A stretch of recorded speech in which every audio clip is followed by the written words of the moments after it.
Great. How many of you seen Adishri, who's standing behind in Durbar? Great, great. How many of you seen Arhan do Durbar? How many have seen Ram? Ram, who is in that room. Okay. So this is all loyal audience of Durbar coming back, and people who are seeing. How many are going to see it for the first time ever? Okay, decent. Okay, great. We can transition from the music to this one. So instead of me describing what Durbar is, I thought I'll share one video which was made back in 2018 of what Durbar signifies. So we'll just close the room and we'll play the video and you can have a look at it.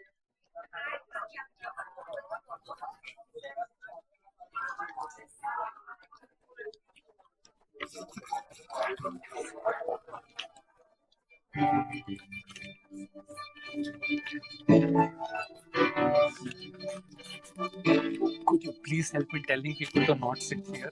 Volunteer for me, please. This is empty. This is empty. Should go with me. Or you can sit here.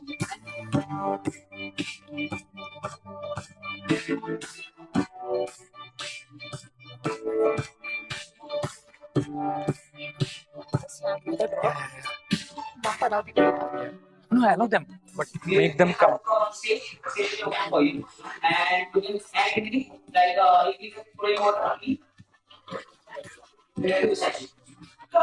Ram.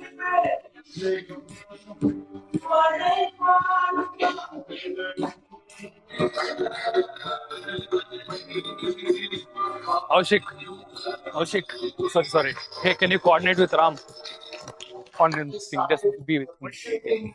Just things around the community, just how to pitch some of the resources which are already there in the community, which I do not have to go outside.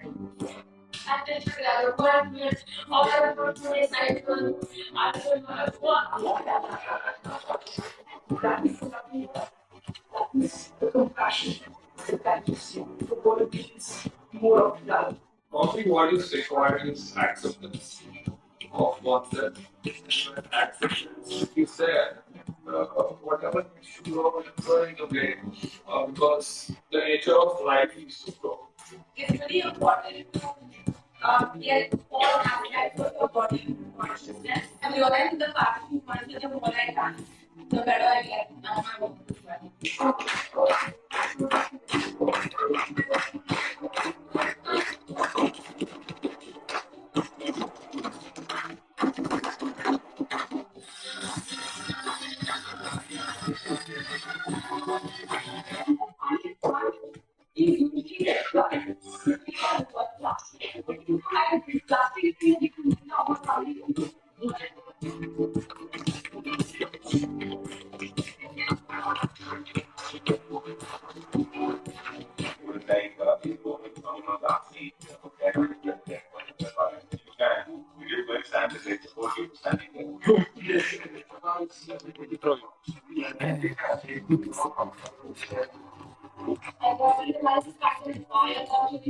It's because like it makes you feel small and it makes you feel faster at the same time.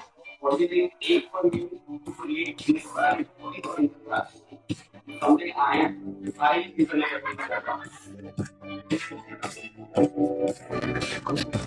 Need to plug it on. It's not sure you have to do it. Actually, I wanted them to pause when the poster happens. Or on the we should have just picking up. Okay, perfect. Thank you. Quick. Wanted the logo place to actually be there. Close that icon. Okay. I'll catch up, right? Thank you once again. In the previous iteration, we had Adishri facilitate, and this time we have Didi. Many of you who aren't aware, the genesis of Durbar happened because of this person. So, huge round of applause.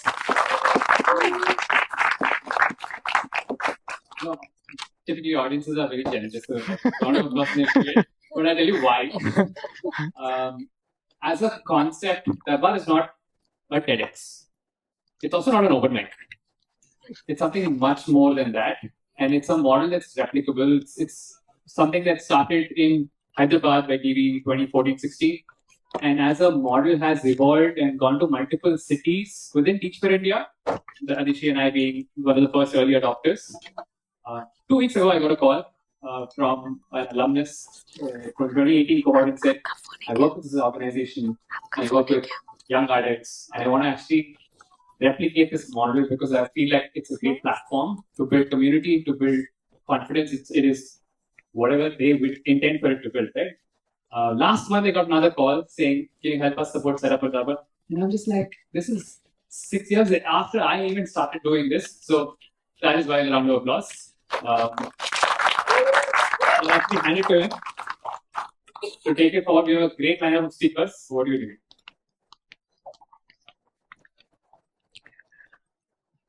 Thank you, Ram, for the introduction.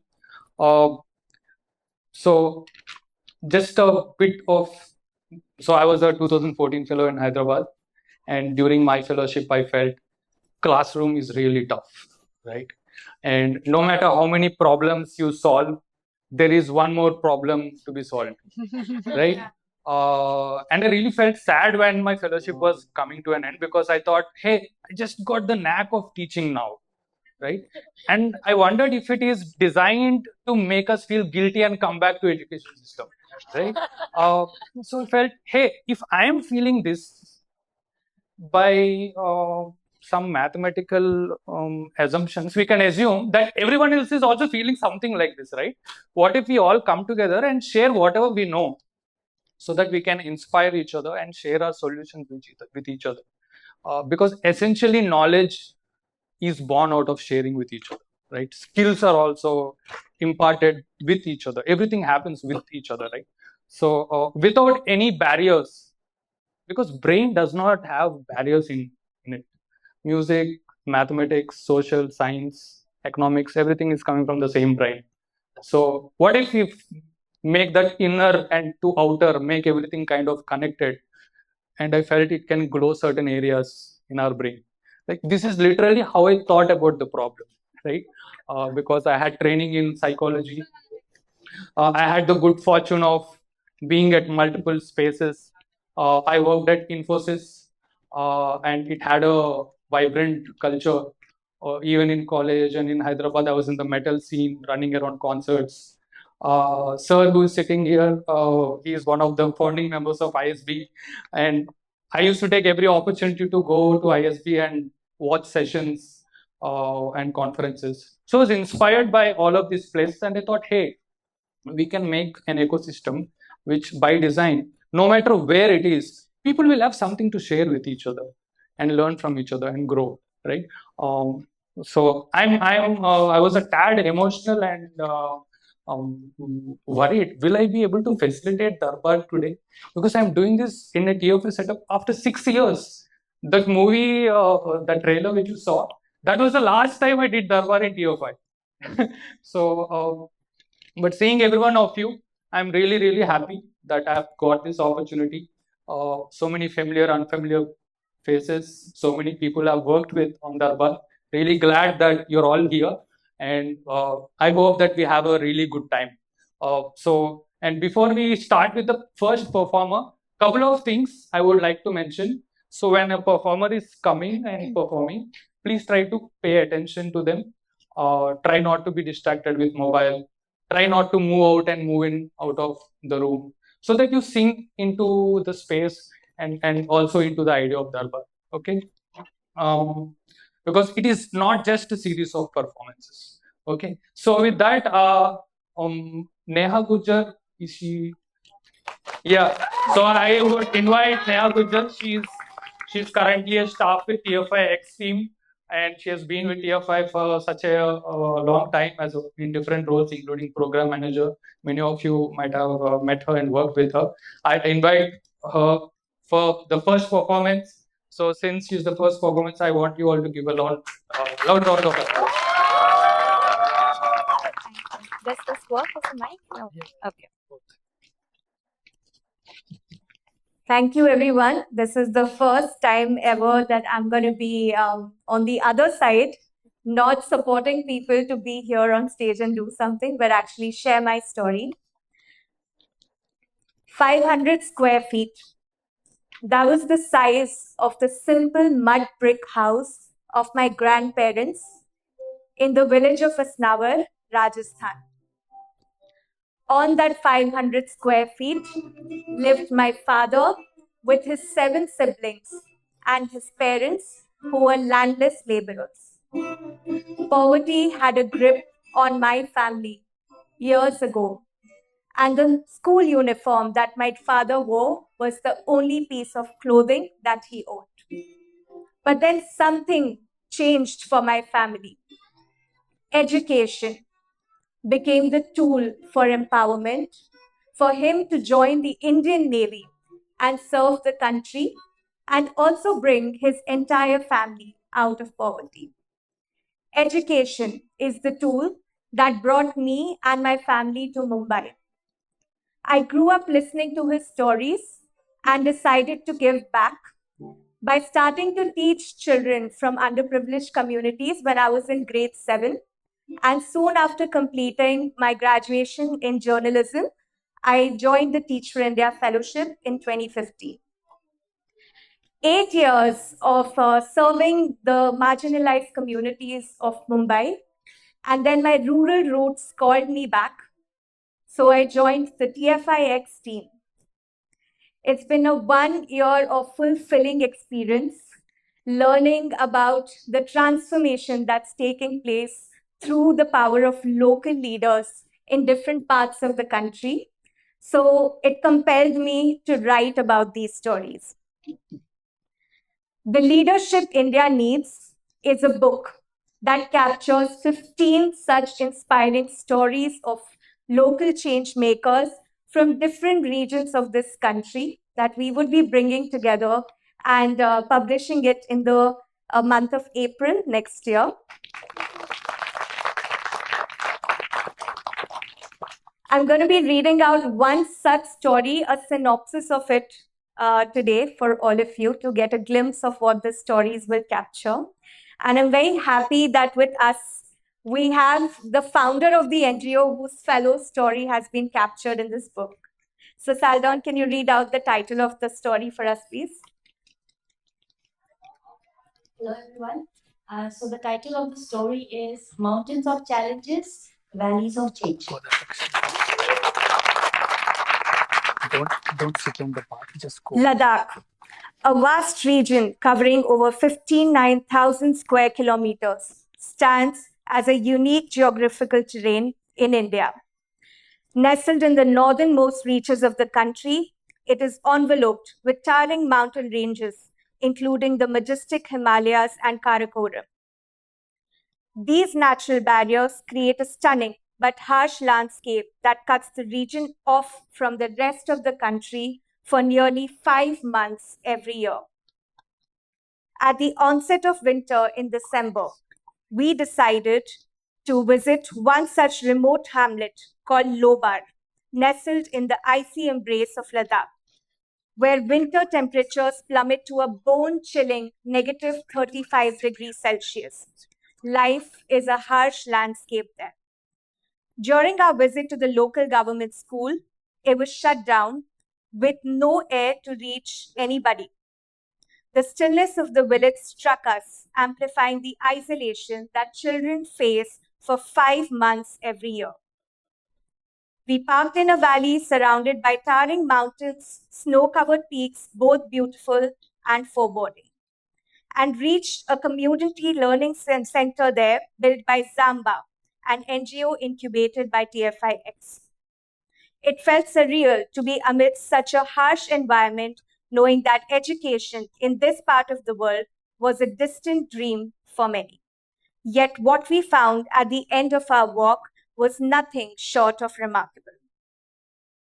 We entered a vibrant classroom with children aged 6 to 10 years gathered in a circle along with their teacher Fatima, a Zamba fellow.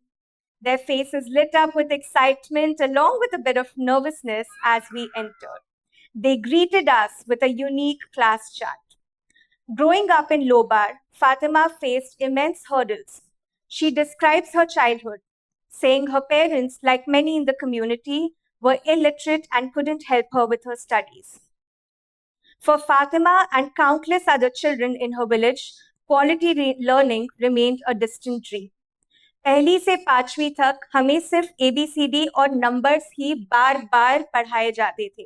Until the 5th grade, Fatima and her classmates only learned the alphabets and counting numbers on repeat, nothing more.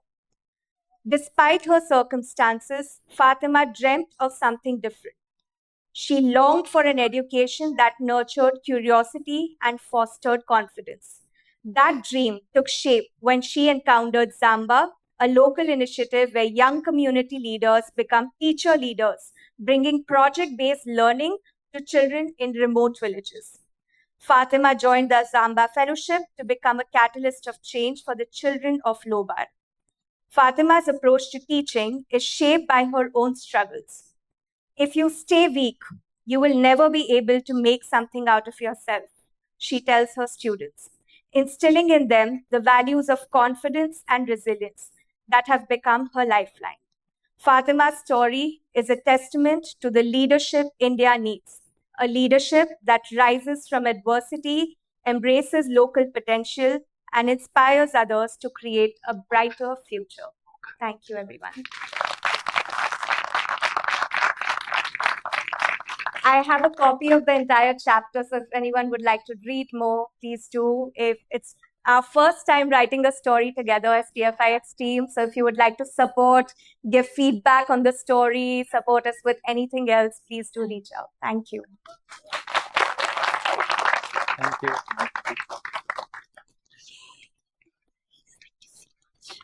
That was our first performance of the day. Thank you, Neha, for inaugurating today's Durbar. We will give certain time to our operations manager for the day. Please give a hand to Adishri Paransis.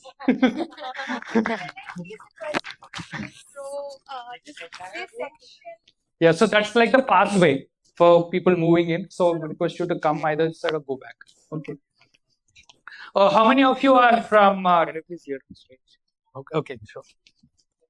How many of you here are from the cohort 2013? Okay. So I have a quick quiz for you, right? We'll see who answers it first. What was the theme of the T-shirt, which was TFI T-shirt, which 2013 was used? What was the T-shirt which you wore? TFI T-shirt in 2013. Remember?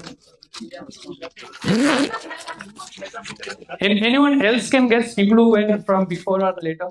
There was one particular T-shirt. Huh? No, it was the puzzle piece. Remember? Right? Now, to puzzle piece, there are many different aspects. The whole idea is that education is not simple. You can see it from different point of views, and there is a new avenue of an opportunity to make change. And people have chosen diverse ways of solving those problems. And the next person whom I'm going to introduce as the next performer has chosen one unlikely puzzle piece of that kind. She's not from 2013, she's from 2011, and she's a Mumbai fellow. And her name is Hemakshi, and she's going to talk about her learnings and experiences in the landscape of politics and democracy through her work in Indian School of Democracy. Invite you. Thanks, Stevie. Hi, everyone. I didn't communicate well. I'm not going to talk about the learnings from Indian School of Democracy. I am going to talk about my journey with PDA. And for those, then I told my husband that. And for those of you who know him, this is almost blasphemy that I'm going to talk about it in front of a few hundred people, and it's being recorded. We absolutely do not agree on holding hands in public. Luckily, what we agree on is holding systems accountable. What we What we agree on is holding ourselves accountable as citizens of the country. So I am going to talk about my journey with political and democratic action. And to me, that is pretty romantic. When I was a child, I remember in 5th grade, I told my parents that I want to be a politician. And I don't want to be any politician. I'm going to be the politician that solves poverty for India. And there was silence on that dinner table. Because in 3rd grade, I had told my parents that I want to be an IFS officer to Japan. I was very specific in my dreams. So no. They're still on. Yes. So I was pretty specific in my dreams. And so my mom thought this 5th grade dream of mine is also going to pass. But for those of us who were born and brought up in 80s and 90s, DD1 and DD2 was the only channel that we had. So I saw a lot of Lok Sabha and Rajya Sabha TV. I knew a lot about politics. I knew, of course, who the Prime Minister was, but I knew what was being discussed. I was and I'm kind of obsessed with our country and the politics of this country. Fast forward to today, I still remain obsessed with politics of the country. But the reality that we live in is that we are the largest democracy of the world, and we're the youngest country in the world. But less than 4% of our MPs are below 30 years of age. 29% of them have criminal records against them, and 41% criminal records like rape and murder. 41% of them have other criminal records against them, and it doesn't get better. Maharashtra goes to election on Wednesday, and only 10% of candidates are women. We don't even know how many of them are going to get elected. And that's the reality that we live in. 70% of the world's population currently is under some autocratic rule or the other. And that's not really hopeful. But what really, we can now go to the next slide. Like I was sharing, that's not really hopeful. And so sometimes the only resource that we have is ourselves. And for those of you who were in the morning Durbar and who are probably Nipun Bhaiya's talk, spoke a lot or heard a lot about them speaking how all journeys begin within. And that's why I love the spiral.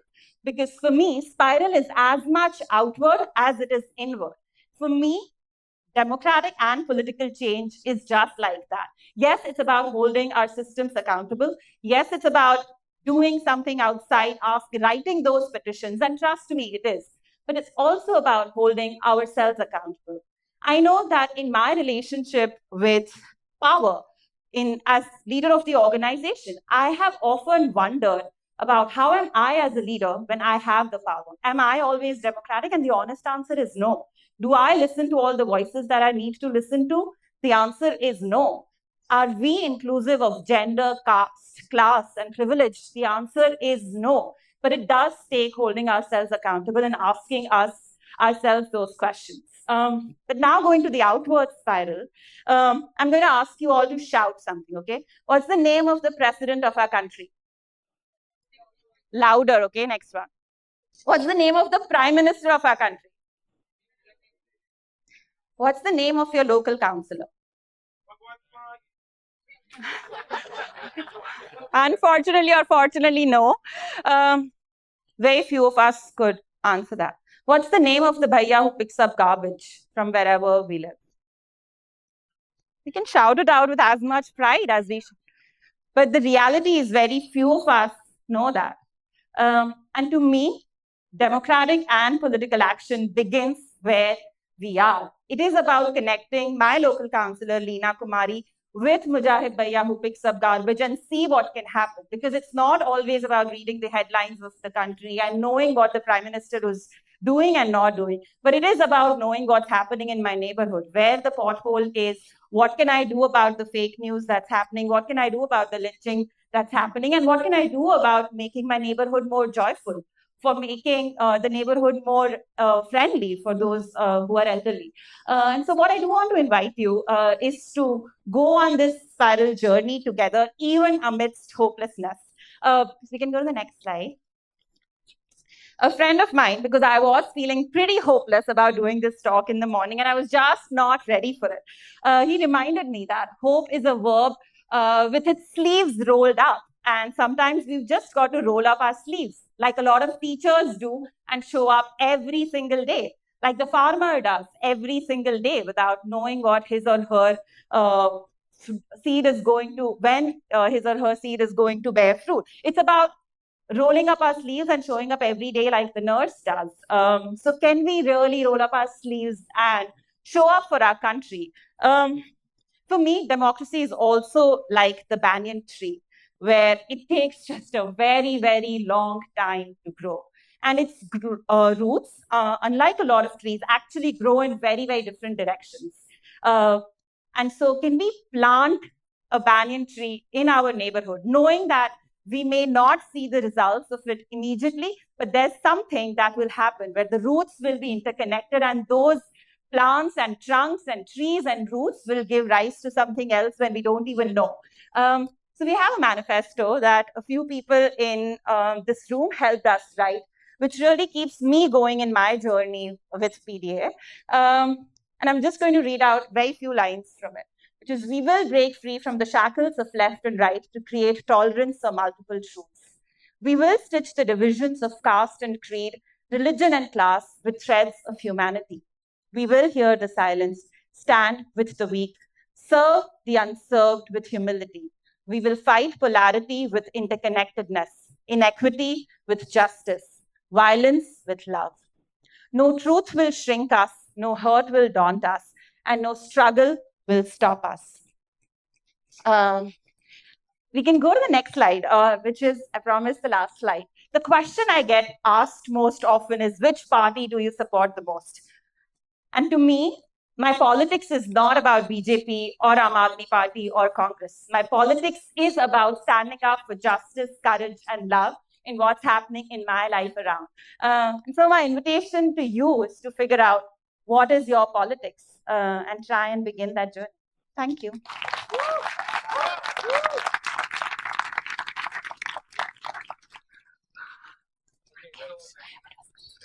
Got the first two performers completed.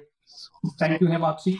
And people, if you are uncomfortable, you can lot more there. Very comfortable. Okay, great. How many of you have hobbies? Right? And we have everyone, right? Children, adults, everyone has hobbies. How many of you have been on stage performing at one point or the other in life? Right?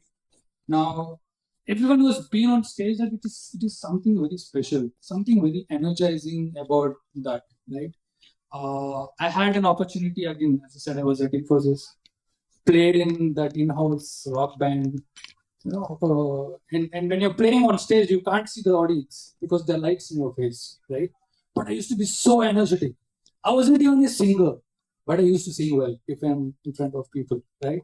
So probably if I was doing that as a kid, I would have been a better singer and would have had higher opportunity to continue, even just as a hobby, right? Some fellow perhaps has helped their student ignite that hobby in them. And we have that student here today. Okay, I'm going to use my mobile to see the name of the person. Sarthak Kadam. He's going to rap for you today.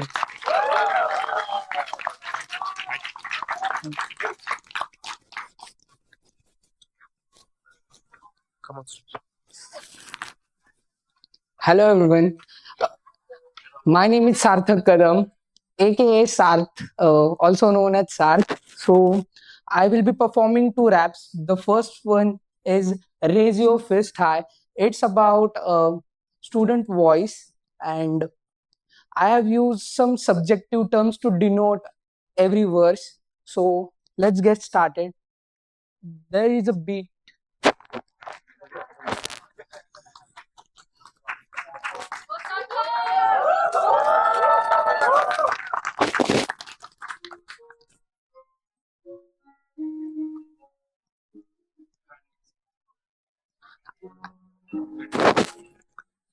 I think that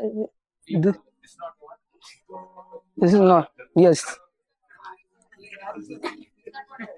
No.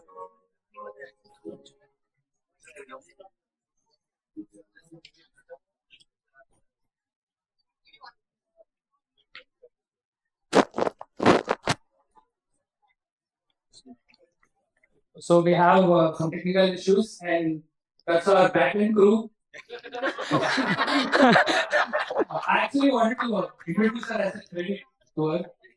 It's a lot of work because this is not TFI use Flame University where everything is set up and everything is straight. So please excuse us for the minor gaps and still hold the space for the performance here. And as soon as we get a go ahead from her, we'll transfer the mic. Okay.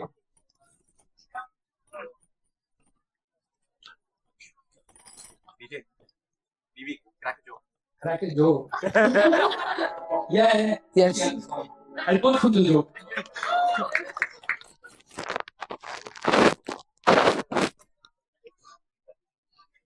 Come on, Sartha. Thank you. I'm standing so low, unitedly for me, almighty. The pen be heavy writing, it's not that easy. In the dark, I'm stepping out for peace. I'm fighting a lost battle, let the battle cease. No, not now. I got the pen in my grip. I will fight till the end, till the silence agrees. I flow like a river, gather wisdom endlessly. Keep it all together like sediments in the sea. From peaks to the plain, it's a world full of mystery. Unearth the root where knowledge builds its legacy. Mugging of facts are like a swallow sea. Dive in deep, depth is the destiny. Dive in deep, depth is the destiny. If you are here with a purpose, stand firm and don't deny. If you are here to make a change, let your work reply. If you are here to build, keep your rest tight. If you are here to grow, raise your fist high.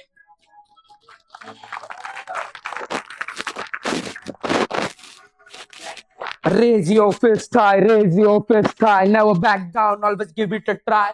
Raise your fist high, raise your fist high. Keep the vision clear and hit the bullseye. Raise your fist high, raise your fist high. Raise your fist high. Kings and Kings and queens rose, yet the struggle remains. Voice turning to flames, igniting the chain. Revolution in my vein, we are on road for the night reclaim. From the revolt of 57 to the freedom we claim, British chains are settled, but social shackle remain. Fighting for a cause, but we lack the density. The potential energy is trapped in a harsh reality. Inertia holds them down. Dream lost in a cavity. The privilege accelerates. It's a caught in a state of tension. Brook free feels like a fantasy. Through the waves of effort, we seek to change the reality. If you are here with a purpose, stand firm and don't deny. If you are here to make a change, let your voice reply. If you are here to build, keep your rest tight. If you are here to grow, raise your fist high.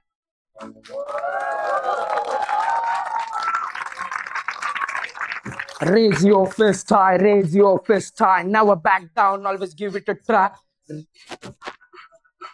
Raise your fist high. Raise your fist high, raise your fist high. Keep the vision clear and hit the bullseye. Thank you. But wait, I have said two.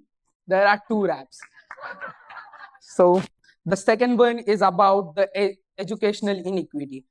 Because as we hit the milestone, we also remember that it's not over yet. The ones from poor families can't rise up. Is it just gravity bound by their communities? Why there is no common unity? The children of our beloved countries getting lost into the shadows of disparity. They are buried under the poverty. Completely dark, no light of hope to see. Unequal access, resources are locked. Their art seeks a fair start to get unlocked. But the system doesn't want any kind of art. They want more brainwashed. Looking at the fan in our classroom, switch on, but it is refusing to spin. Do have a lab, more like a storeroom, litter on the floor, overflowing bin. How can I believe this is my nation, full and filled with discrimination? Isn't this an unjust distribution? How we are gonna end this oppression? How we are gonna end this oppression? Thank you and peace out.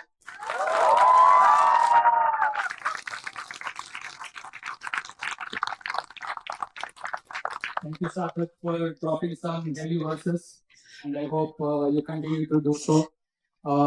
So we have few more performances for the day, and one request to all the performers is to try to fit your performance within 5 minutes, and after that, at the end, you'll still have an opportunity to interact with the audience, and that will actually be more productive, right?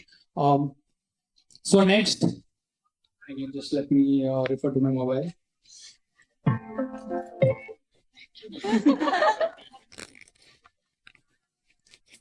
Now, when you had come to the institute, what is the first thing as a fellow you noticed? Yeah, a lot of cheering and a lot of energy, right? How many of you were the people who were actually doing it to the fellows when they came next? Yeah, but you were dying inside, no, when you were shouting. So hard and so tiresome.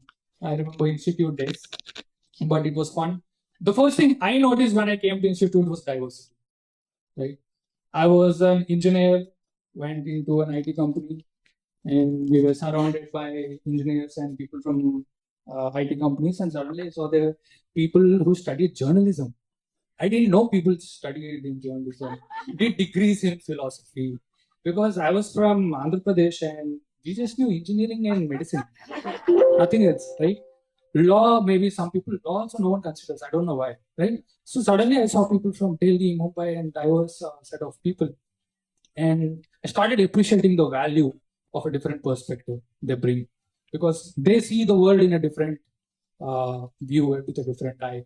So next we have one more performer who's going to add that different perspective to the stage. I'm going to call out just to check the around. Pratyay Madaka.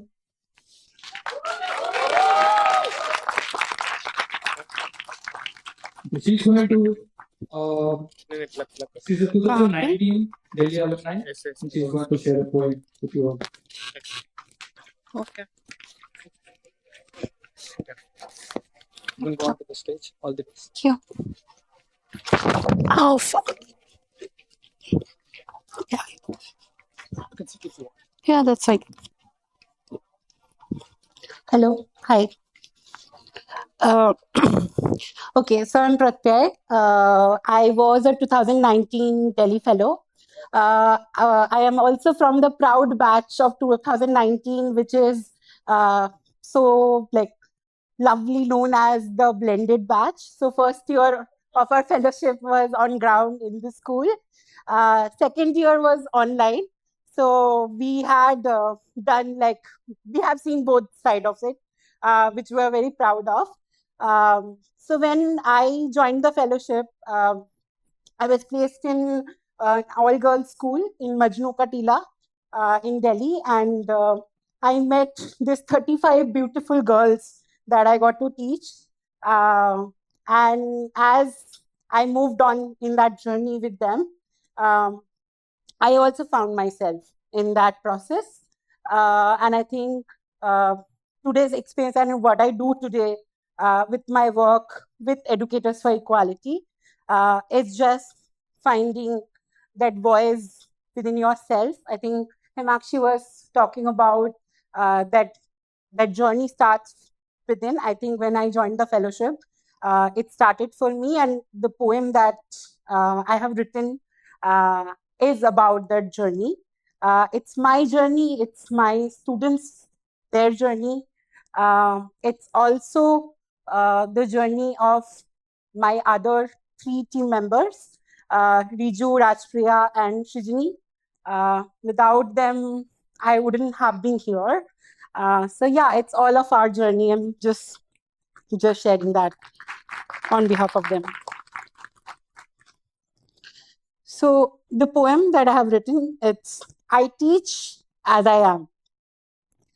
I teach because it is important to show up in rooms that were not designed for you, where the walls were painted by hands that never knew you, where the silence traveled to outlast you.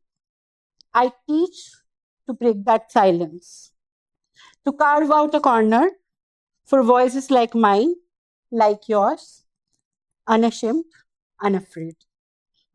I teach because love, as Bell Hooks said, is a radical act. I showed up queer, trans, whole in front of my girls so that they know world is big enough for their dreams, their truths. I teach so they see someone who stands, who lives beyond what's being drawn for them. I teach to share what no one has taught me. The strength isn't about hiding who you are, but about letting it blaze, letting it take up space. I am my best work, like Maya Angelou said, a series of steps upward. I teach each steps, each breath, each path, a path that moves you forward, a path that says, rise, find your own. I teach because, like Walt Whitman's Song of Myself, our life deserve words, deserve voices. I show them how words can armor, how stories can heal, how truth, raw and unpolished, can shine brighter than any version we are told to keep quiet. I teach because I want them to say, I am. I teach so that they can name themselves with their voices unbroken. I teach them to see beauty not in mirrors, but in movement, in being, in claiming all they have been denied. I teach to give them space where they can be fierce in a world that would rather want them to be soft, where power isn't in not titles or in suits, but in the eyes of my girls who hold dreams like fire. I teach to show them that they are allowed here in this world. Again, Maya taught me that you may not control all the events that happen to you, but you can decide not to be reduced by them. I teach so they can see that truth, wear it on their skin, so they know they do not have to shrink to fit. I teach because it is love, fierce and deliberate, a hand held out, a bridge built between us. I teach to give what I needed, a place where they are whole, where they belong. Thank you so much.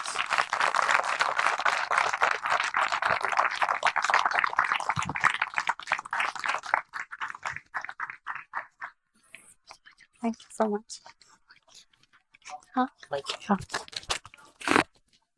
Thank you for that performance.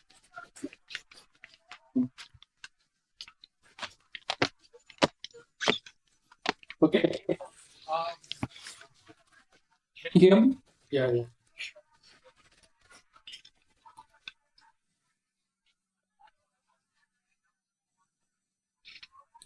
Next, we have a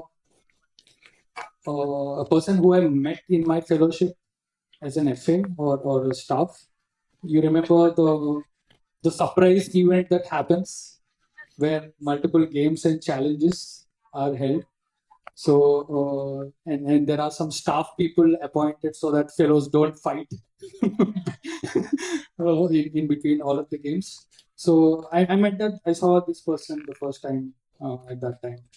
Later, when I joined the alumni team, then I came to know about his work in Delhi and working with schools and large number of teachers and continuing to do that work. Okay, so next person I'm going to invite is Monak Roy from Delhi. Who's going to talk about it. Mike. come on stage. Thank you so much, Divi. 15 years. Big round of applause, guys. Come on. Also, probably one of the best weekends of my life, because for one weekend, I don't have to tell people why we need better teachers, why we need teachers, right? And you would think that it's easy to explain why we need teachers in the world, but shocker, it isn't. And it completely sort of blows my mind that how people feel that teaching is extremely easy. But I think one thing I'm taking away from this weekend is hope that so many people understand, and that when I will stand to talk about teachers, I'll have people in front of me, behind me, as allies in this journey. How many of you here, how many of you been inside a classroom, have taught? Can you give me a big cheer? Awesome, awesome. I want you to take a moment to really think of your favorite teacher. When you're teaching, your favorite teacher in life. And if you really, really feel that they are your favorite teacher, can you shout their names out really loud so that they can probably hear you wherever they are? Amazing. We'll do this one more time. 1, 2, 3. Awesome, awesome. Thank you so much. And I think all of us have a great teacher and we carry them with us. My dream is, can we have the... That's not actually my dream, but technologies come in the way. My dream is actually to ensure that every child in the world has a teacher who's loving, skilled, and intuitive. And at Simple Education Foundation and Teachers for Tomorrow, these are two initiatives that I run. Our wholehearted aim is to ensure that the current and future teachers of India they show up in the class every day in a way where they practice love, in a way where they are skilled and they bring their whole selves in. But this journey is really difficult for a lot of us who are working and we are doing this work. I think we often might feel hopeless. Is the needle really moving? And I think I have a lot of those days where I really think, is the needle really moving? And I came across this one framework because that's what we have to do. I came across this one framework that really helped me understand why I do what I do and how will that impact or that create change. This framework is called an Overton window. How many of you have heard of an Overton window? An Overton window is a political sort of tool where they say that politicians actually don't make decisions for your good. They make decisions which are popular, right? They make decisions which are popular, not which are good. So there are often ideas which are radical, but they are not popular. Ideas which are good, but not popular. Ideas which are successful, but not popular. So what is really my work? What is really your work in this whole space of creating social impact? Your work and my work is to do our work so good, so well, that whatever we do becomes popular. So we are not really trying to, shift the needle tomorrow or day after or in 5 years. All we are trying to do is we are trying to do it so well that it becomes easy, simple, and popular. And so popular that everyone feels like that is the easiest thing to do and that is the most logical thing to do. And when that happens, I think change happens. So as you go ahead and sort of really start thinking about your work from here on, I want you to think of this because that is what I am thinking. As civil society organizations, our work really is not to only create impact, but our work is to create impact in a way that the things that we are doing become so popular that everyone notices and everyone sort of joins us in making that change. Thank you so much for Hello. Yeah, thank you so much for listening to me. Thank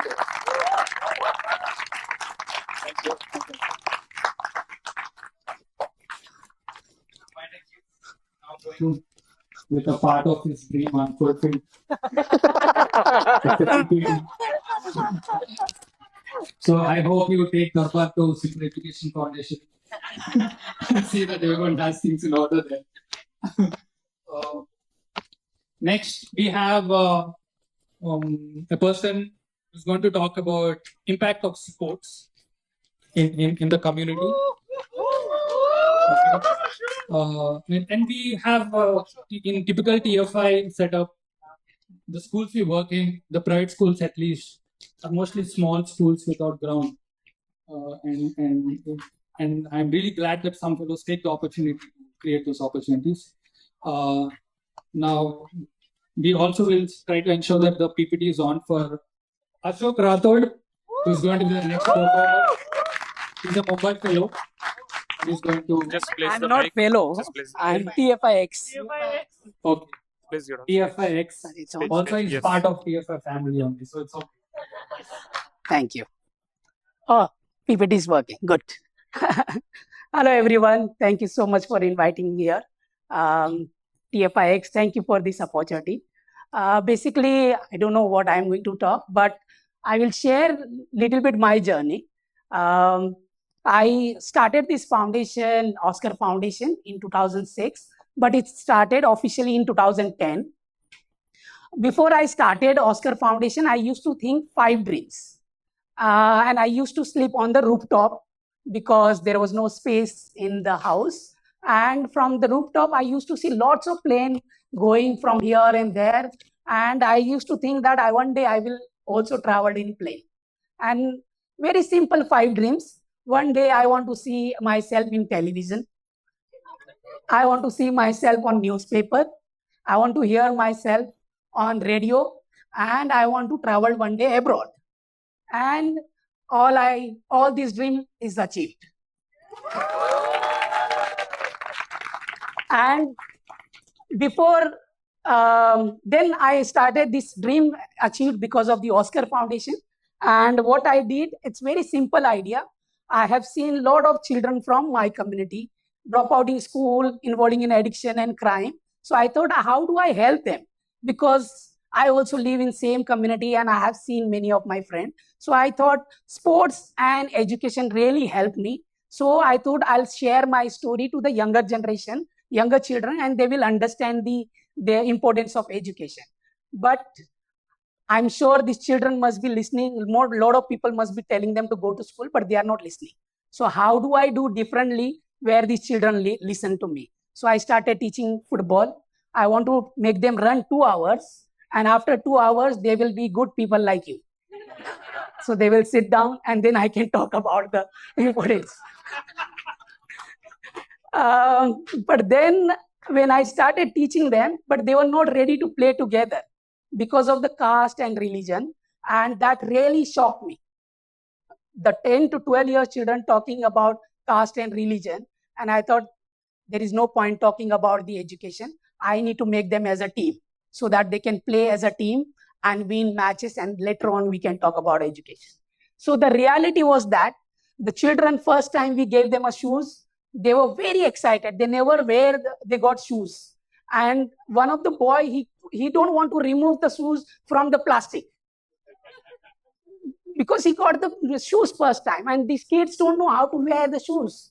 The parents, even I went to rural villages, Jharkhand, and I told I have taken 150 children abroad to play matches. So one day I took, I went to the Jharkhand, very rural village, and I told the parent that your daughter is going to go to the abroad in a plane.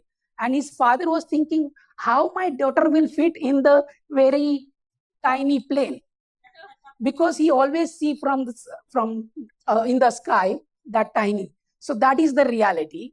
And then after that, we have next slide, please. And then I have continued that work, same thing, and then evolution start. Basically, after when I started with the small kids, Then these kids started teaching the younger children. And this girl, Sabha, she's teaching now the children who can't hear and speak. So, and we have been through football, we've been addressing the community issues like gender equality, creating the youths as a leader for their own community. Because, well, I was working and I realized that why these kids are drop out in school, why these kids are involved in addiction. Then I realized that there is a lack of role model in the low-income community. So if we create through this program more leaders, the younger generation will inspire and they will be like them. So we continue that. And next, please. So you see, when you believe and you continue your work, then the intergenerational change happens. So this is my first scene you see at the corner to me. And yeah, so next slide. So Govind, he was a dropout kid in 6th standard. He was working one of the school dhaba, serving chai and washing plates. He completed his graduation. He went to Germany. He done his sports management. Now he's running my national program. He's traveling different state and training the youths. Same with Shraddha. She's also like the same. She joined as a program. Then after that, she realized she saw herself, the change in herself. And then she said she want to start this program in Thane. She started program in Thane, and now she joined in the Oscar Foundation as a communication, and she worked 3 years. She learned. Now she's working in corporate as a communication executive. So same Omkar, he joined in the program. First time I took him to the UK in 2017 in under 14 team. Now he's playing for Mumbai City FC. Next. So basically you required whatever, if you feel something in your heart that to solve that problem, you just need courage. You just show your courage, start that action, and see with a simple whatever, don't think about big resources. With a simple, with one football, 18 children, now we are working 10,000 children. Initially, a lot of people said, what you are doing, it's mad, you are spoiling children. But now the government also wants this program in their in the schools. So we are already working with the Daman Diu government team, and now we are thinking in Chhattisgarh also. So people also notice. Thank you so much.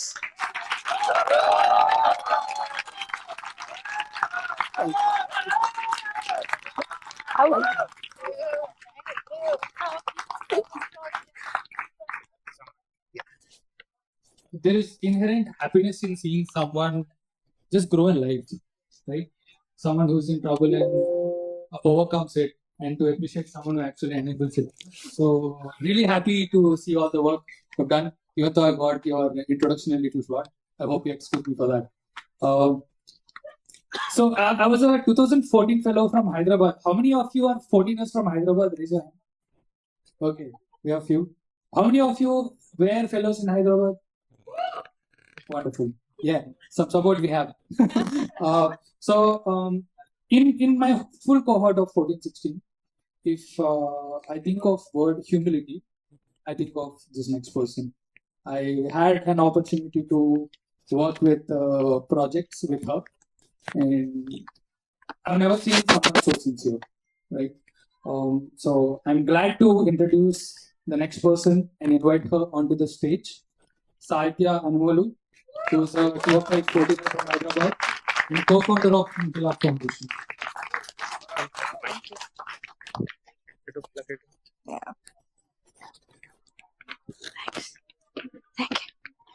Thank you. I was actually so humble that I first didn't sign up to speak. But I'm glad I did. I'm very glad I did. So I was sitting down on Children's Day and thinking about this, right? Just the word potential. So I wanted to think about maybe a 13-year-old. I mean, we got some great examples just right now on potential, but your childhood when you were 13, a 13-year-old, what is the potential that one holds when one is 13, right? So 4 specific students come to mind for me. They coolly walked into their kitchen in their school and they were like, they looked at the chefs who were mostly middle-aged women and saw that they were struggling to cook 50 to 70 kgs of food every day in vessels. And they thought, hey, why not create a vessel that can tilt to drain out starchy water easily, that can be easily lifted to be put on top of a fire, or that can actually be wheeled around from the cooking area to the serving area. They called this innovation of theirs the Vanta Mitra, the chef-friendly vessel. And they also, with Inquilab support and the ecosystem support, got to prototype that idea and test it out in the real-world context. So when I talk about potential, I'm sure each of you has a story, a face, a voice that may come to mind. If yes, can you raise your hand? Can you raise your hand high enough to tell me what kind of potential you're seeing in those kids? So there are a lot of examples, right? But at the end of the day, while there's potential, we have a very key role to play. In the stories of children, we are the katappas. Okay? So without not being too morbid, we either play the role of a disabler or an enabler. We nurture, or knowingly or unknowingly, we may also at sometimes snub or kill that potential as well. So with that in mind, I have 3 questions for us today. The first one being, are we as Katappas creating enough opportunities for our Bahubalis to discover their potential, right? So when I want to see children become advocates for their environment, for example, if I'm going to go and write a speech for them as a sincere teacher so that they can go read it in the assembly, that's one way. But it's still decoration, tokenism, their participation is still very superficial. But on the other hand, if I, as a teacher, I'm going to go create a fund in my school where a student can come and say, hey, I have this problem in the community. I have this idea to solve this, and I would love to get funding to actually try out this idea. That's at 6, 7, or 8, right? That is where they will discover their potential. So are we as Katappas creating enough opportunity for students to discover their potential? The second one is, are we giving the right messaging on what is important? So I'm very glad to hear this, see this next article, right? Where every year, Time is giving out an award for not Person of the Year, but also Kid of the Year. And for 2024, He-Man had won the award. And what do you think he won it for? Has anybody read this article by chance? It breaks my heart, but hopefully next year. So he had actually wanted to create an affordable soap to prevent skin cancer. Okay. And he had been awarded 21 lakhs to actually research his idea, and he got a collaboration with a research organization. And he won this award not just because he had a clinically tested solution. He didn't have it yet. He purely won it because of his ambition to create change in the world. And he's just 15 years old right now, right? And the award for me is hope, where the right message is going out to the world about what we believe children are capable of. But I think also the tragedy is the previous slide, where this is what the child is hearing, right? Exams are still the do or die situation. That's the message, not from my parents, but just societally I had absorbed as a child. And still the message that we are sending out to our children, right? No Padausi is sort of asking, hey, what world-changing idea do you have today? Nobody is asking that question, right? So can we sort of change that message that we are giving children on a day-to-day basis? The last question that I was thinking about is just, if we really look into our hearts, do we really hold strong enough beliefs of what children are truly capable of? So when we look at the PISA study from 2 years ago, it had clearly stated that the child's performance in specific tasks, especially the ones that deal with creativity, like social problem solving, is affected by the teacher's attitudes towards their capability and creativity, right?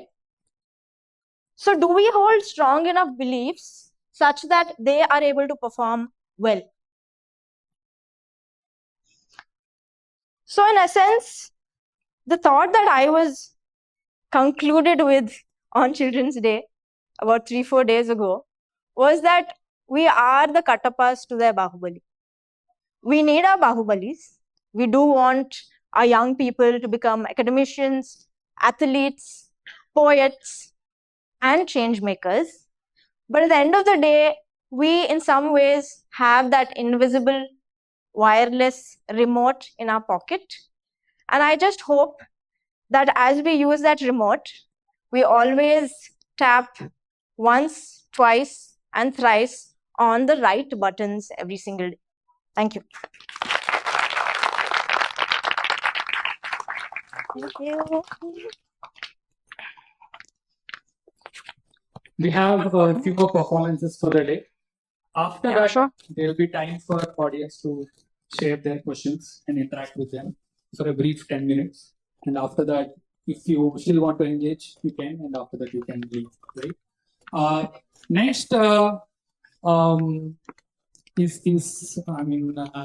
afraid that people will start hating me for bringing TFI Hyderabad again in the picture. But we have a performer from TFI Hyderabad. I also was a roommate of him for some time when I was staff and he was a fellow. And one of the very easygoing guys, very, very friendly. And somehow the work he did reflects in that and has created a huge amount of change. So I invite Benoit Stephen, who is going to talk about his work with Y Ultimate. And I request all of you to give a huge round of applause for him. Thank you. Thank you, DV.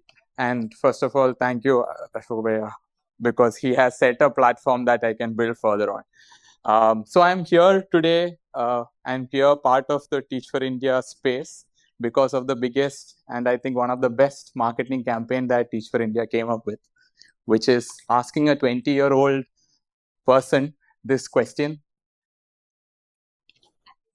Seriously, you're going to challenge me that are you ready for a challenge and you want me to say no? Of course. I'm going to say that there is this common saying, right? Dum hai to karke dikha, right? So that was easy clickbait for 20-year-olds to come in, worked fairly well. But more than that, my why of joining the Teach for India Fellowship was this bunch of kids. I went to Delhi University, had the privilege to study at St. Stephen's College, and magically just came across a sport called Ultimate Frisbee, which I thought was a joke initially. And I wanted to play more. And in that process, just came across this bunch of 15 odd kids from a small village called Zamrudpur in Delhi. And seeing how they behaved changed how I looked at education as not just something that happens in a classroom, but there is so much you can just learn by being part of joyful spaces.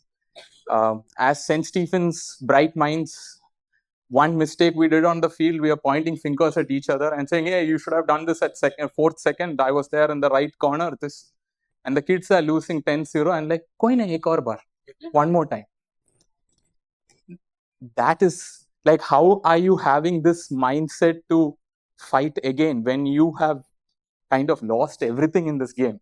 And that for me was magical. And I wanted to work at the intersection of sport, education, sport for development, and how this could look like. And that is when I also saw an ad of Teach for India, which had Ruben with a football, which also said, are you ready for a challenge? Then I was like, yes, let's do this, right? So what Ultimate Frisbee is, it's a self-refereed, non-contact team sport, which is played largely in a mixed gender format. And at the end of each game, there is something called a spirit circle. Both teams come together, sit, and have a conversation about the game. Have a conversation of what went right, what went wrong, what were the problems we had. Not to say you are the problem, but what is the solution next time? How do we learn better from this? What do we do better next time, right? And to validate that it's not a joke, it's an International Olympic Committee recognized sport as well. Cool. So to just give you a quick idea that how the sport is played is on a rectangular field. It's designed to be 100-meter long and 37-meter wide, which is, of course, the American design. We design with whatever, which if this is the space, we'll play ultimate here. Instead of 7 aside, we'll play 3 aside, 4 aside, whatever we get, right? We'll innovate. And just seeing those first 15 kids grow and how they started believing in themselves. The first time they came to our campus in Stephens, obviously we thrashed them 13-1. I always laugh at them, saying, you have never beat me when I was against you. But 6 months later, they came back, thrashed the St. Stephens team at 13-5, right? Bunch of 14-year-old kids. They went on to Ashoka University, beat them when they had a UK coach with, again, 13-8. The first tournament they played was the Ashoka Ultimate Championship in 2015, finished last place. 9 months later, came back, won the championship. And that bunch has been inspirational for me, and seeing how they evolved has inspired me, and the various bhaias they kind of brought together.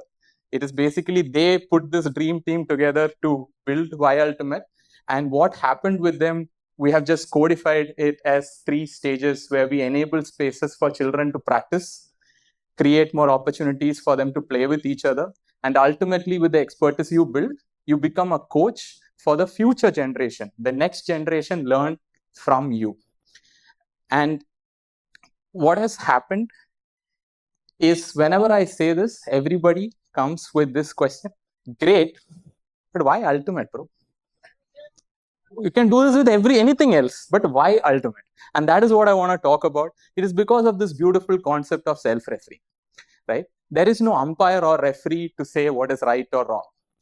It is just the players who are involved who have to solve the conflict. And how this happens is by using a simple framework. It's called freeze and be calm.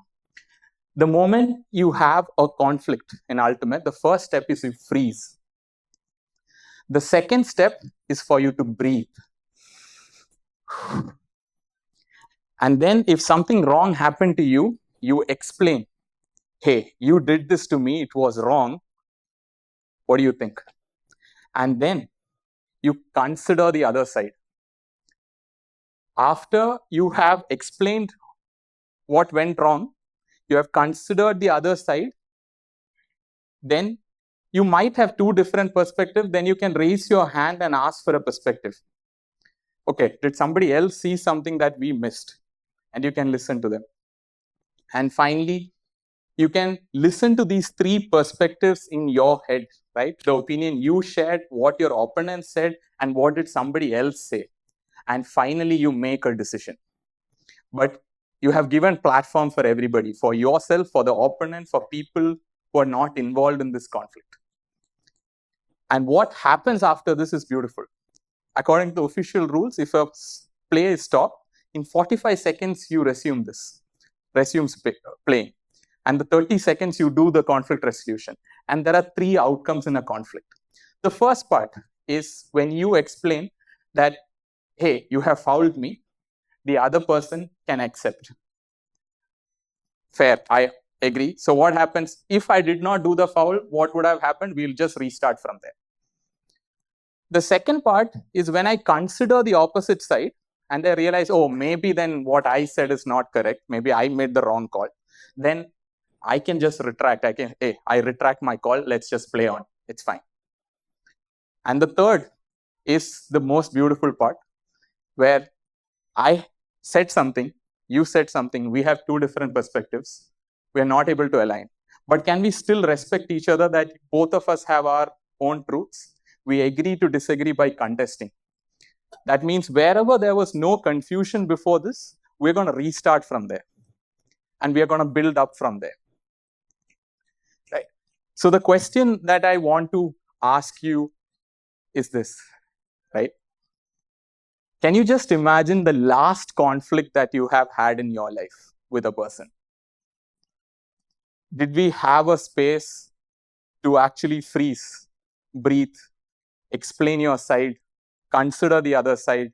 If you were confused, ask somebody, listen to all these things and then make a decision, right? A decision to humbly accept, yes, we could be wrong, or to be even more humbler and say, hey, I might have made the wrong call itself in the first place and I'm sorry.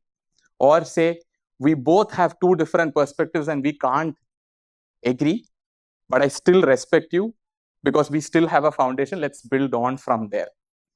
And that is the crazy part or the crazy imagination, that what if the generation that we have ahead of us has the skill of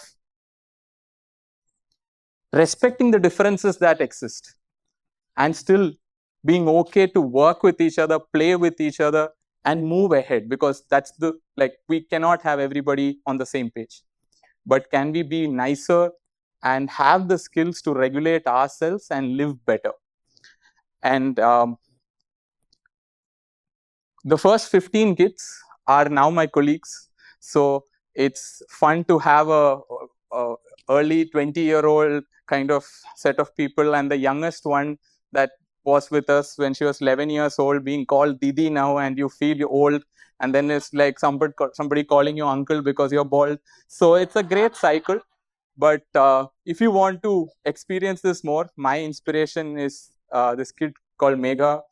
She's now 20 years old and she's there on the 9th floor. If you want to go talk to her, if you want to ask her anything, she has volunteered to reply to anybody who wants to ask a question. So if you want to stay connected and challenge me on this or talk more about this, I'm always welcome. So thank you once again for having this space. Okay, DB is telling challenge you, but I respectfully contest. Thank you, Joy. So one request to the audience is to avoid moving during the performances. Okay, so it kind of acts as a distraction to people, both the performance and the audience, right?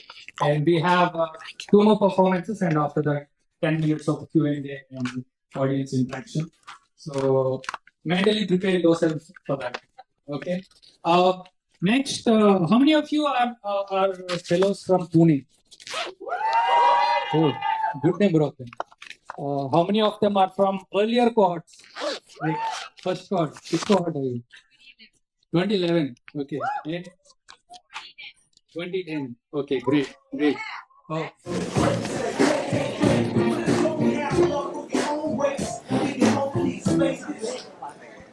Okay. DV uses this word performer.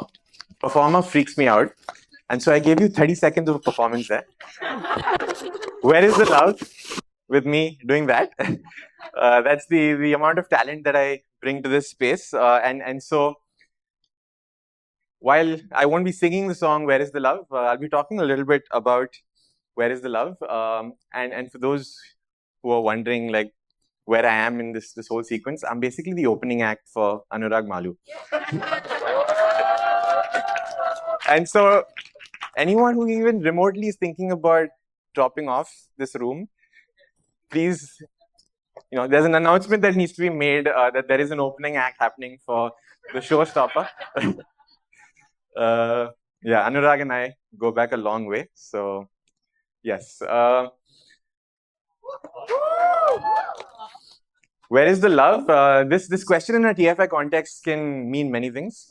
I was in that massive auditorium, and when I put that, the subtext was reflections on love and excellence at work. Love at work in TFI again can mean lots of things. And I saw this picture go up yesterday in the auditorium, and both Adhishi and I were like, "Oh my God!" And so I'm actually really surprised that one of the exhibits that hasn't made it this year is the number of married couples at TFI. Right? Literally, this is not a joke. My sister, my parents are like, if you ever need to get married, you just need to go join TFI. Right? So that's the one impact of the organization that hasn't been fully captured in these exhibits. This is not what I'm going to talk about when I'm in a workplace. This love at work is not what I'm talking about. What I've spent a lot of time talking about is this word excellence, right? So excellence is the word, like love feels sentimental, a little fuzzy, a little queasy. That icky kind of relationship is there, very similar to Tarun, Himakshi's husband. I kind of could fully relate to that not holding hands at the workplace kind of thing. So that's my relationship there. But with excellence, no problems with that. Like it feels, it has that punch to it. It feels like this is something that I can connect with, and also just Nalika's artwork, right? As I was going through these slides this morning, like literally I got distracted with the artwork, and I've created these slides keeping her artwork at the center. So anyone who Nalika's not here, but it's just beautiful stuff. And so excellence, like reaching for the stars, like it's stuff that really connects. So this is a word that's showed up in the workplace for me, right, from when I was small, a boy, a young child. Next slide. I often ask people, this is a picture of a very famous athlete when he was in his teens. Does anyone know who that athlete is? I have people I've done this with before, but I've asked people this question. My favorite, usually it's like Rohan Bopanna, usually it's like Somdev Devarman. One person raised his hand up excitedly, Novak Djokovic.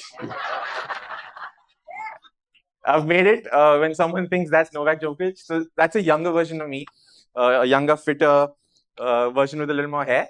And so this was me in high school in the US. Sport, basically, I'm following two people who have really used sport. It's been a big part of life. And so sport has basically been a metaphor for excellence for me for a very long time. My dad was a badminton player, played for India. And so excellence has been kind of there in the DNA, has been at home. And sports as a metaphor has been part of that. And what are words that you associate when you associate with excellence in sport? What are other words that come up for you? Sorry, yeah. Grit, yeah. Grace. Flow. Strength. Yeah, these are some of the words, right? For me, it's that hunger to improve. It's the 1% every single day. It's showing up to train. It's the rigor. It's the daily grind of practice. Like all of those things were words that I associated with excellence. And so this image of the athlete. So whenever I'm feeling low, whenever I'm in a slump at work, like often the athlete in me really takes over, and I start to kind of focus and focus on the grind, focus on small things, one ball at a time. Like these are literally the voices in my head. One ball at a time, focus, forget about the big things, just focus on the next ball. And so that's part of my internal dialogue. Sports has been a big metaphor for me for excellence.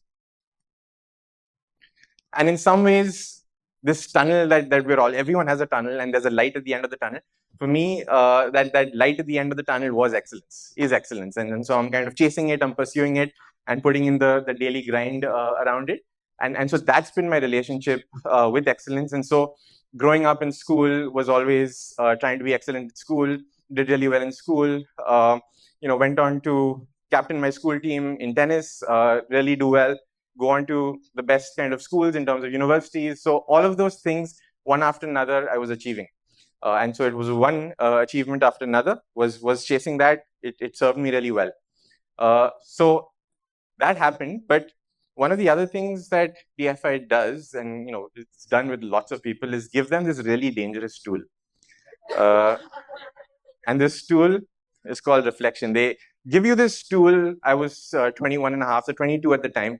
They give you this tool, and then there are some program managers trying to make sense of it and help you with the tool. They're trying very hard. The program manager is really trying hard to help you use this tool. Like this tool only starts making sense over time. Initially, it's great. Like you start to understand it. Like with everything, you're kind of peeling the layers of the onion. And so for the last 15 years, TFI at 15, a lot of people one of the things back in the day when we kind of talked to alumni, this word reflection used to come up a lot, right? And there were jokes around it and all, but there's some part of it which is really powerful. And so when it came to excellence, there was one of these internal voices in my head which was all about like, I'm a really focused guy. Like, I don't get distracted very easily. I don't get distracted at work. I'm able to stay focused. I'm able to be gritty over an extended period of time, etc., etc. The problem with reflection is that this question or this statement, I don't get distracted at work, there was a moment earlier this year where it kind of flipped a little. And the way it flipped is, it flipped into a question. Those who are laughing here, my sense is, my hypothesis is they've been at least 10, 12 years in the space, right? Pramod sir over here, he's asked himself this probably a few cycles, a few times over. I'll ask myself, this is probably the first time I'm really like strongly asking myself this question. Is work itself the distraction? I'm this focused guy, excellence, all of this makes a lot of sense. Is work itself the distraction? One of the reasons this question kind of hit me in the face is because I could see a lot of fatigue in me. And so there was all of this chasing that's happened over time. Could sense a lot of fatigue. And so it's the fatigue that gave me an entry into going a little deeper. So is work itself a distraction? And suddenly that tunnel with light at the end with excellence, it becomes a much darker tunnel. When a question like this, like Adishti and I, we call these oh no moments. It's not oh no, it's more like oh no. It's that moment where you're suddenly hit with something. You feel you have this clarity, right? I'm chasing something at the end of the tunnel, and suddenly it's like oh no. And so there's a bit of spirals that one can go through. And so this year has been a lot of that. There's been a bit of spiraling up, a bit of spiraling down. Himakshi and I share the up and the down. And so this spiral, the good thing about spiral, there is some light at the end. And one of the sources of light for me, the sources of inspiration has actually come from this remarkable place. Does anyone recognize this? Folks in Bangalore might know it. So this place is called the Center for Sports Excellence. The expanded name is the Padukone Dravid Center for Sports Excellence. And so this is this beautiful facility about 20 minutes from the airport in Bangalore. And through a series of chance, accidents, incidents, I kind of found myself in this place. And for me, the first time I stepped in, it was Disneyland, right? You're watching athletes train around. Some of these are some of India's top athletes. So it's really a center for high performance. Started, of course, with Prakash Padukone and Rahul Dravid playing a really important role. They're very involved, and they're among many other really important mentors. And so you can see it's this beautiful, large facility. And some of the people associated with, right? So Lakshya Sen, does anyone know Lakshya? Yeah, so he had a really incredible Olympics, came really close to winning an important silver. So he trains at the Padukone Dravid Center. PV Sindhu was training there for her Olympics campaign. So she spent 9 months there. You have Sri Hari, who's a 2-time Olympian. But it's not just about these stars, right? So again, in India, we get really attracted with all the star talent. But there's this incredible youth pipeline that's there day in and day out. In fact, they are really inspiring. And so you have young kids who are living there, breathing the sport, training every day. They have an open school set up there. So they're doing schooling on the side. And you have shooting, you have volleyball, you have swimming, you have archery. So all of these sports. And so suddenly there was an opportunity to take my work actually to the Padukone Dravid Center. So as I said, sports has been an inspiration. And so we have used sports like case studies, metaphors, etc., in the leadership coaching work that we do. But suddenly it was like the stuff that stays here, how does it get into like here? And so for that, we had to get people to actually come in and immerse themselves and play. There's a difference between thinking about play, talking about play. There's something about actually doing it. When a team comes together to play together, to win together, it has a ripple effect on other parts of their life as well. And so we started bringing teams from nonprofits, from businesses, from startups into the Padukone Dravid Center. It started off as an experiment just because we wanted to find ways to integrate this, have more fun. And so over the last year or so, as an experiment, we've been doing this just to see what impact it has. And it's been having this really positive impact. and teams have been wanting to come back. So here are a few just images of that, and that is just a small flex as well with Prakash sir. But what we're basically doing is getting teams to kind of immerse and then understand that what really happens on the training pitch shows up at work as well. It's one human being that's showing up in both of these places, so it's not two fragmented humans. Now we've done this for a year, and going back to that tunnel and the light at the end of the tunnel, right? So one of the most important pieces of inspiration. So remember, this is the Padukone Dravid Center for Sports Excellence. It has excellence in its name, right? And so of course, like I was excited about this and excited about what I'd get to see there. But then there was something I saw up on the wall that really shifted things for me. So as you enter the Padukone Dravid Center, there's a line, some of you can read it. It says our vision is to spread the love for sports, right? This is a center for sports excellence. They could have talked about creating world-class athletes, creating more Olympians, creating people who win more tournaments, medals, championships, world number one rankings, etc., etc.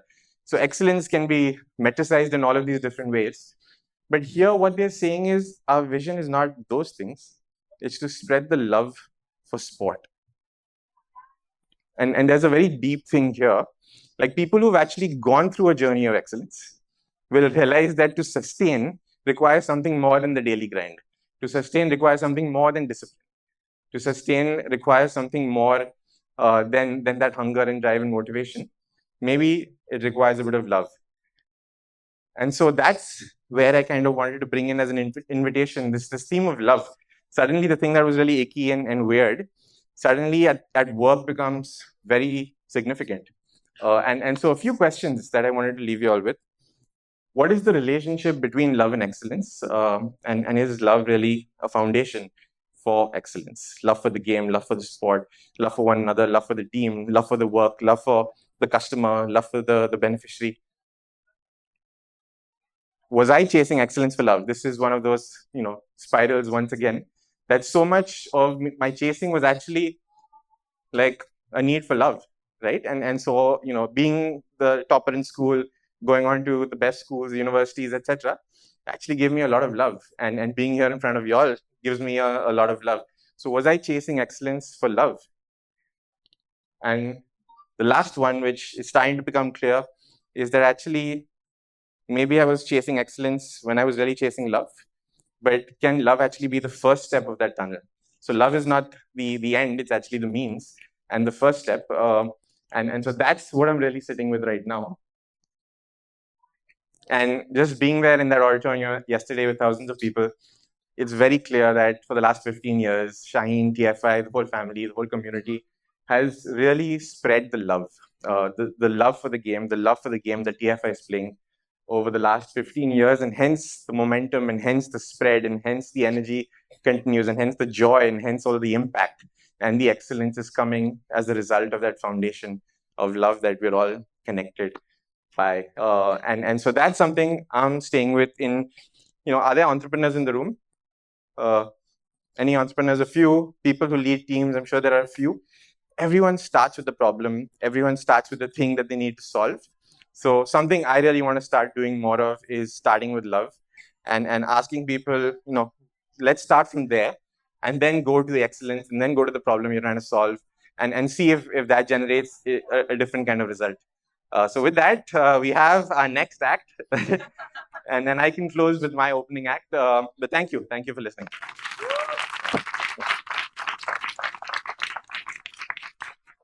Okay. Check what to come out for the day, and after that, what we usually refer it as the gossip zone, right?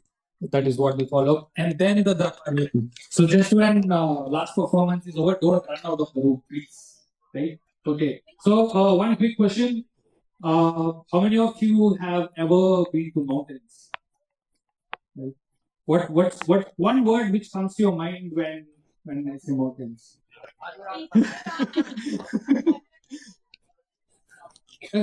Just what is it called? Popcorn response, right? Just pop out the response of one word which comes to your mind whatever it may be. More. Okay. Then home. Wonderful. Majestic. Majestic. You say, yeah, definitely. Bliss. What sort of bliss are you referring to? We'll come back to that. Any other ones?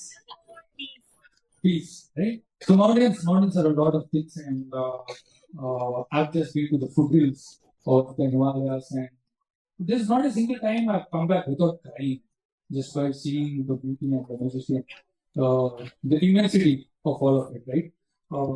And the next performer has been a lot more of those mountains than probably or any of us have seen, and he's going to share his experiences from one of the most intense experiences he had.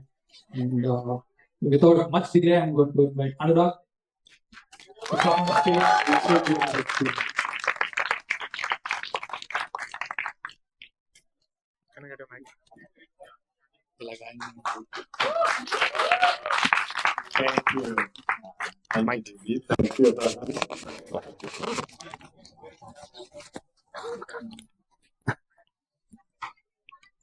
Thank you. So, this is a story of how Anurag, who joined Teach for India in 2011 in Pune as a fellow, how it now became Annapurna's Anurag. And I think it's a story, it's a love story. We are talking about love, I think, this whole weekend. And Arhan spoke about love and excellence. And I think this is also a love story. A love story. Probably, I think it's so interwoven in many forms of love that you will see how it has played out in my life, whether it's the love of family, love of brother, love of nature, love for mountains, or mountains love for me, or love of a community like Teach for India, or love in various forms and shapes, love of strangers, or unknown people, or people I have never met. So you will see all of that love. And I think the takeaway could be, in the end, I hope we all learn to lead our lives with that love, because that's what makes me who I am today. And I think not just from my name perspective, Anurag means unconditional love and eternal compassion, but at the same time, I'm reborn again because of Annapurna's love and grace and that compassion that Annapurna showed for me. So I'll read a poem, a poetry, encapsulating all of that love.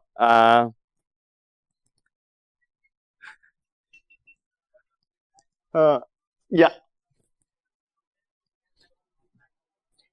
In mountains high, where silence roams, I met the soul of earth, in the womb, my home. The majestic Annapurna, no price to claim. A sacred path, a humbling flame. Mountains are not trophies, but ancient souls. Guardians of earth, her heart whole. Each step I took was an offering to the ground, a silent promise to the world around. A mountain feared, the deadliest mountain, became my inner voice, my spirit speak. The mountain, known for taking lives, gave me mine so I could rise. When fate held me tight in a frozen embrace, it was love that thawed me out of that ruthless place. My brother's strength, my family's plea, across the globe, love set me free. From friends, strangers, and communities bold, a tale of kindness is still retold. The Sherpas, climbers, and doctors fought to save me from the endless knot. Through brave hands that crossed unknown bounds, in distant lands, love's voice resounds. From strangers came a selfless grace, lifting me from death's embrace. Yet, in the eerie silence, shadows vast and wide, my grandma's spirit stood by my side. My grandma's spirit stood steadfast by my side. A light, a warmth, an unwavering guide. Her love was my shield, my silent pride. And when I rose, reborn anew, the word held me tight, fresh and true. In every message, prayer, and hand, I found a testament to love's command. Now in each step, I feel the weight of love's own hand, my path, my fate. And I continue to live as my name imparts, Anurag, which means boundless love, an open heart. Communities of care I nurtured and built with seeds of hope and purpose tilled. For love is the bond that shapes us all, the strongest bridge, the softest call. And in each peak, each sky above, I find my name, my purpose, my path, my love. A woe to earth, a sacred plea for a word of peace and harmony. So, here is my story from peak to core. So here is my story from peak to core, from a mountain that spared me, yet gave me so much more. From a mountain that spared me, yet gave me so much more. In every step, in every breath I take, I honor the love that no force can break. I honor the love that no force can break. Thank you. And so now you have Annapurna's Anurag here. Thank you.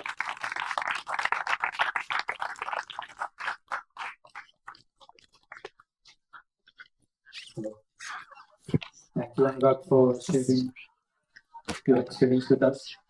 So I would like everyone to I don't know if anyone knows the story, but I thought I can read. Silence and think about all the performers and the stories they have shared. Thank Think you. about how you have felt in this 1 hour of different performances. Think what stood out for you. Think what moved in yourself.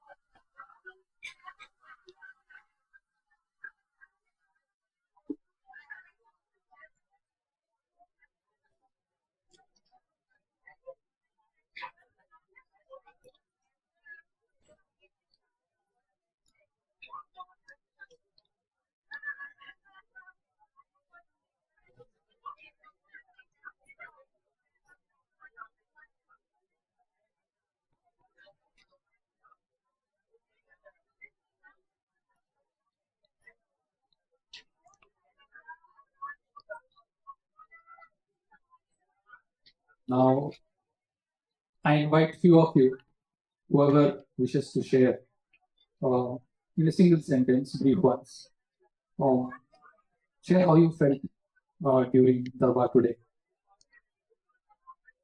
And you don't need to wait for my permission. Just speak from your place, even without the mic, just loud enough for everyone to hear. Thank you.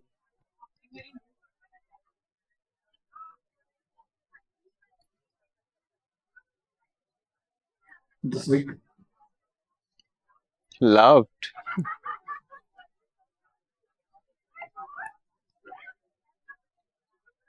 the other quarter,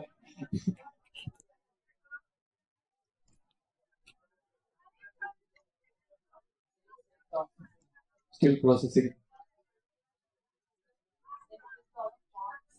Left a lot of thoughts. Grateful.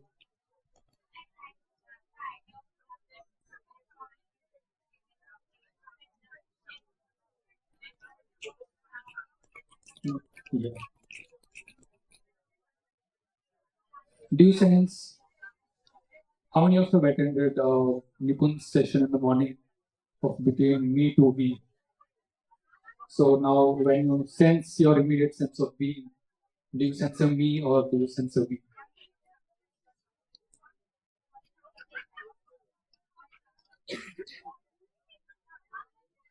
Right?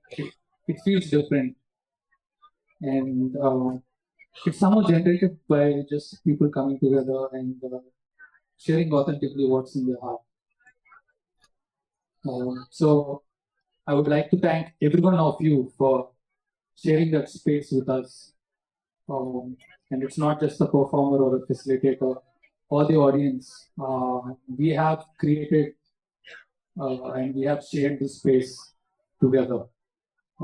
So I would like to invite every one of you to give a round of applause for every one of you.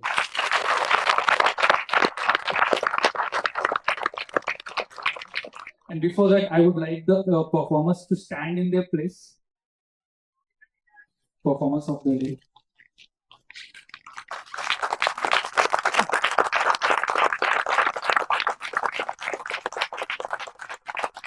And if they don't mind me, I'll ask them to continue standing.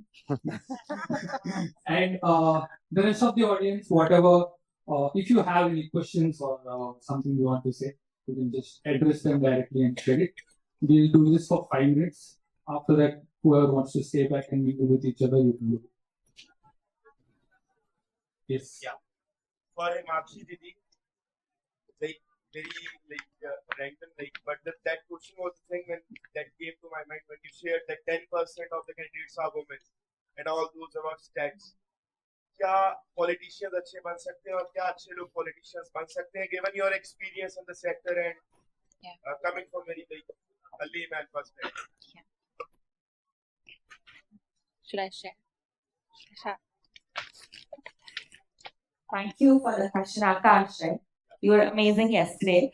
I think what I didn't speak about, because I was trying to be under 5 minutes, is who do we think a politician is and what is politics? Before we get to the people, I think we have a need as a collective to reclaim the word politics so that we look beyond just the elected people. We really look at politics and politicians as people who are in charge of society. And then we look at ourselves as politicians. I do think I'm a politician. We need to reclaim the word politics itself.